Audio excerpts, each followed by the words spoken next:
Alright, so I have it figured out now. Don't be too worried about yourself if you get a little bit stumped on this kind of thing sometimes. I had to look at this a little bit closer and I noticed that these two pins, which I'm trying to model right now, which is the reason why this is coming so off center, these two pins actually aren't completely in line with this face of the camera lens. I was thinking that um, the center of this cylinder right here would actually be right up against this side of this face of the camera lens housing, but it's actually not.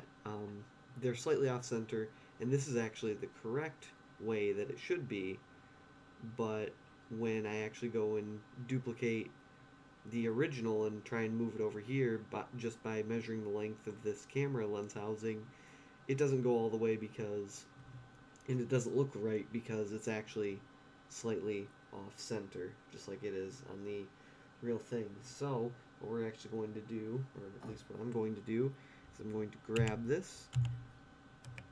I'm actually going to grab it on the X.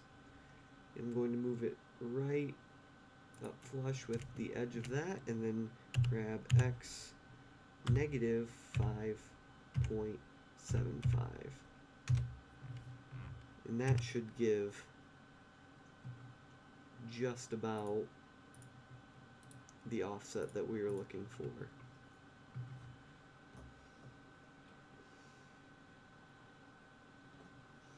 So now I'm going to model one of the more important parts of this little USB camera, and that's actually going to be the lens right here, which, as you can see, it has little threads. Maybe you can't really see it that well, but we're not going to go into so much detail. We're just going to put a set of cylinders that represent this lens, because we aren't really making this material specific. We're just making a little CAD model to do some prototyping with, so we're just trying to go a little bit fast. So I'm just going to try and figure out what the size of this little base is. So I'm going to take the micrometers and just wrap it around that little neck right there and close them. It looks like it's 13.65.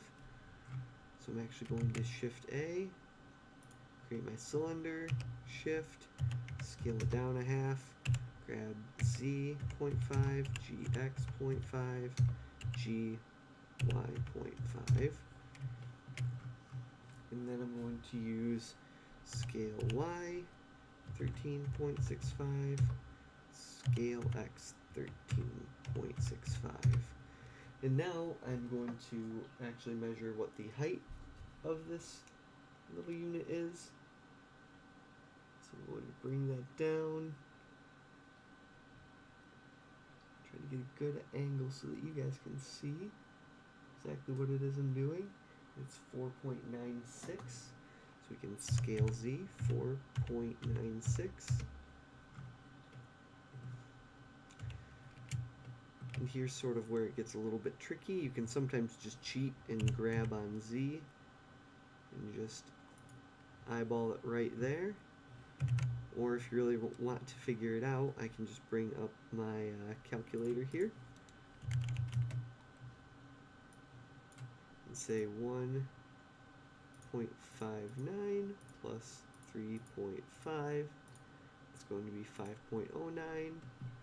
And then I can just hit grab Z 5.09.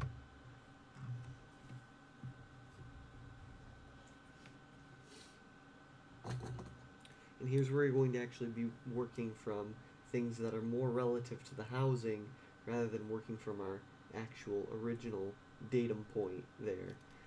So I'm actually going to be trying to get a point from which I can sort of work with this, and it's probably going to be more accurate for me, honestly, instead of doing measurements on top of measurements, just to go in and go to an eagle eye view, press Z to go into wireframe display, and then grab on X and just move it visibly and grab on Y over to the corner of that lens housing. And you might remember we're actually looking at it from this direction right now. So it's actually more like this for you guys. This is the way that we're seeing it in the 3D world. If we go like that, that is the direction that we're viewing it from. So as I rotate it, I'm trying to sort of rotate it for you guys so you can sort of visualize what it is that we're looking at.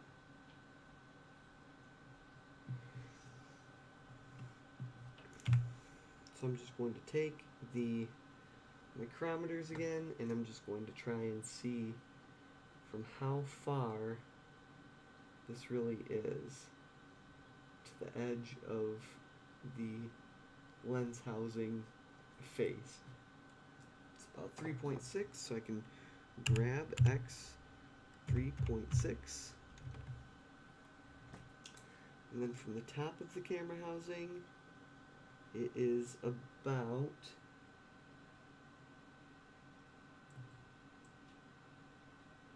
just about 3.6 again. So we can just go grab Y 3.6, and this doesn't need to be entirely perfect, really. It's just going to be a model that I'm going to use for prototyping purposes, so it's not like it needs to be completely perfect to the real world thing.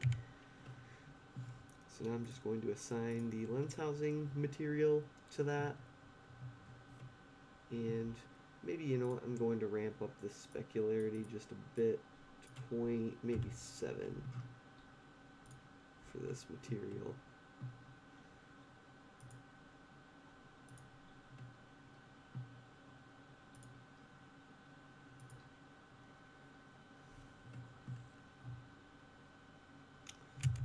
And I'm just going to add a little lamp here. Just going to grab that guy.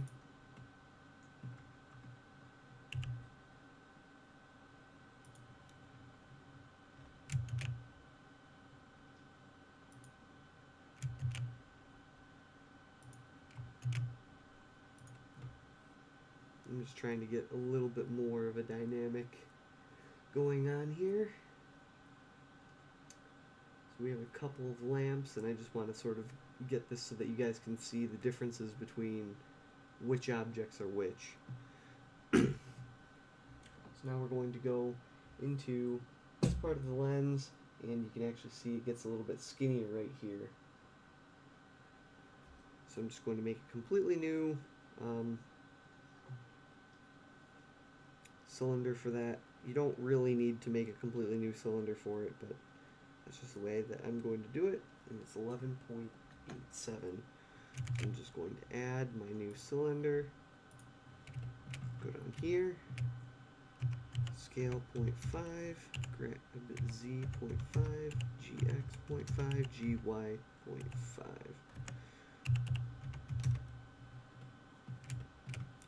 Scale Y 11 point. Let's see, that was 8.5, I believe. Bad memory. Yep, 11.85. Scale X 11.85.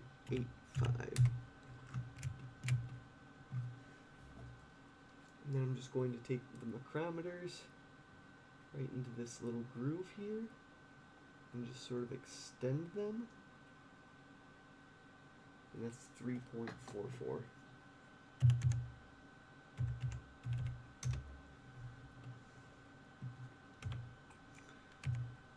And once again, sometimes it's just a little bit more useful to just use the grab tools, line everything up, and grab on Z. This is just a personal prototyping model. We really don't need like crazy sub-millimeter detail. So I'm just going to lens housing,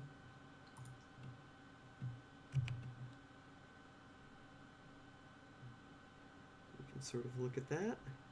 That's a nice, nice looking model already, or at least starting to look a little bit nicer. And then I'm going to make my next cylinder for the actual portion that holds the lens.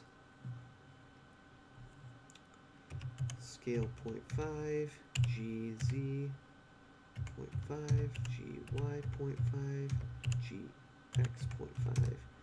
And I have keyboard macros for these too, so pre-programming your keyboard to do all these steps individually is a pretty nice feature to have, honestly.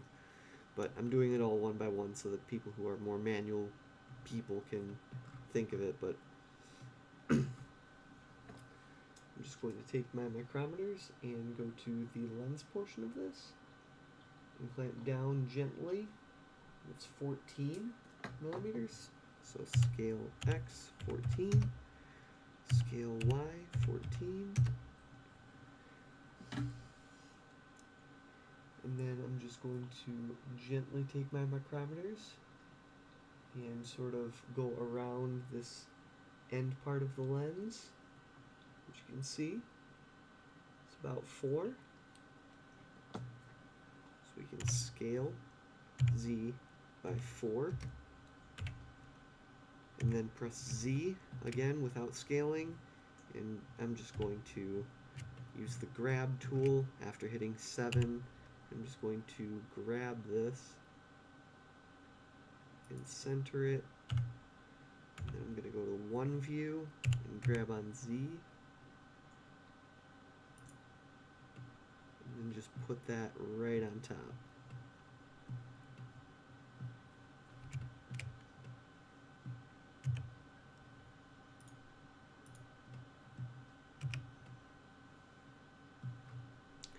I want to change that rendering to material again just so you guys can get a better view of what it looks like.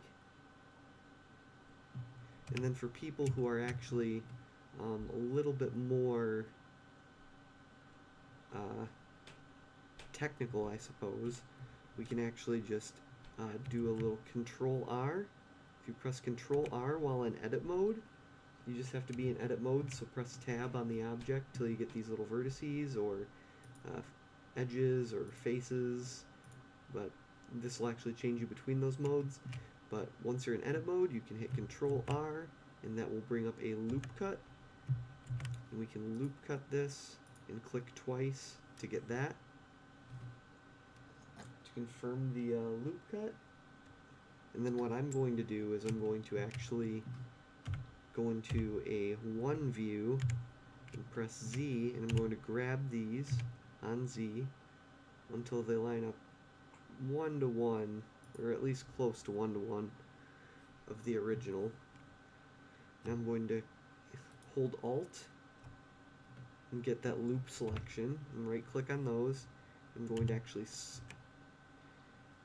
actually change my center of scale to the median point. I'm going to scale that actually I'm just going to scale it slightly back. And grab on Z again until it's actually overlapped. And what I'm doing here is I'm actually going to, now that they're overlapped, I'm going to, let's actually scale this down a little bit more. And then Control R. And then we'll grab Z and bring it in. And now when we look at it, we have like this sort of empty husk of a camera, which is kind of an interesting thing to be able to look at, to be able to actually look at what the camera will look like.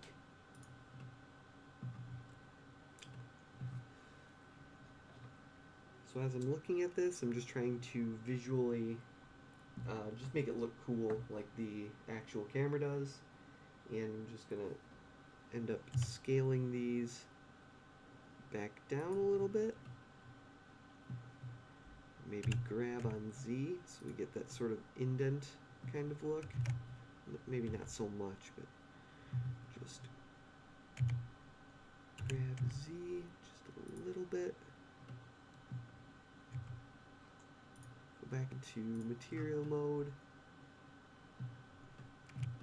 And that looks kind of neat. And then I can actually get back out of the edit mode, add myself a sphere, and this is just in interest of looks still, so I guess I don't really care much about it, but we can just grab this, put it centered right there, go back into a 1 view, grab on Z, try and center it as best as we can, and then scale it up so we get sort of a neat sort of hemispherical look. I'm just going to grab this on Z and bring it down some more, scale it up a little bit more.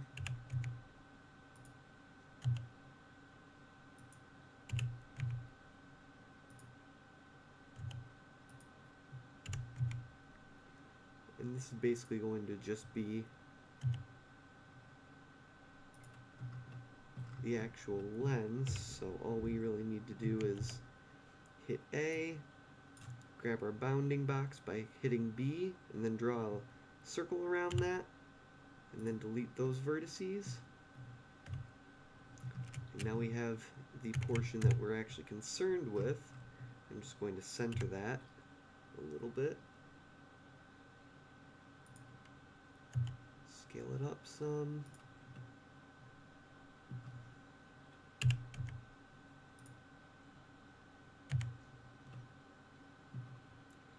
And I want to make a new material, call it lens.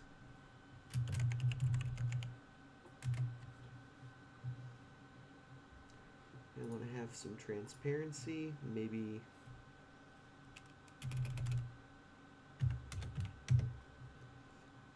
0.01 on the alpha, I suppose.